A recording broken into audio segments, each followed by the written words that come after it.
ஆராய்ந்து முடியாத பெரிய காரியங்களையும் எண்ணி முடியாத அதிசயங்களையும் அவர் செய்கிறார் என்று எழுதப்பட்டிருக்கிற வேத வசனத்திற்காக எங்கள் தேவாதி தேவனுக்கு கோடான கோடி ஸ்தோத்திரங்கள் உண்டாகட்டும். ஆமேன். சர்வ வல்லமையுள்ள தேவன் மனிதர்களால் ஆராய்ந்து முடியாத பெரிய காரியங்களை செய்கிறதற்காக ஸ்தோத்திரம். உலகத்தில் எண்ணி முடியாத அதிசயங்களையும் நீர் செய்கிறதற்காக உங்களுக்கு ஸ்தோத்திரம்.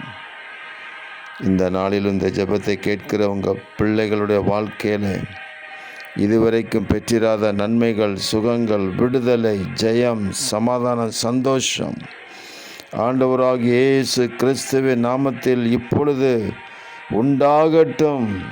தேவரீர் அப்படி செய்கிறதற்காக உங்களுக்கு கொடான கோடி ஸ்தோத்திரங்கள். அதிசயங்களை காண பண்ணுவேன் என்று சொன்னீங்களே, உங்கள் பிள்ளைகளை அதிசயங்களை காண செய்யுங்க. என் நாமம் அதிசயம் என்று சொன்னீரே, அந்த அதிசயமான நாமம் இந்த உலகத்தில் இன்றும் வெளிப்படுகிறதற்காக ஸ்தோத்திரம். இப்பொழுதும் வெளிப்படட்டும். எங்கள் தேவனாகிய கர்த்தர் அப்படி அதிசயங்களை செய்கிறதற்காக ஸ்தோத்திரம். இரட்சகர் இயேசுவின் நாமத்தில் ஜெபிக்கிறோம் பிதாவே. ஆமேன், ஆமேன், ஆமேன்.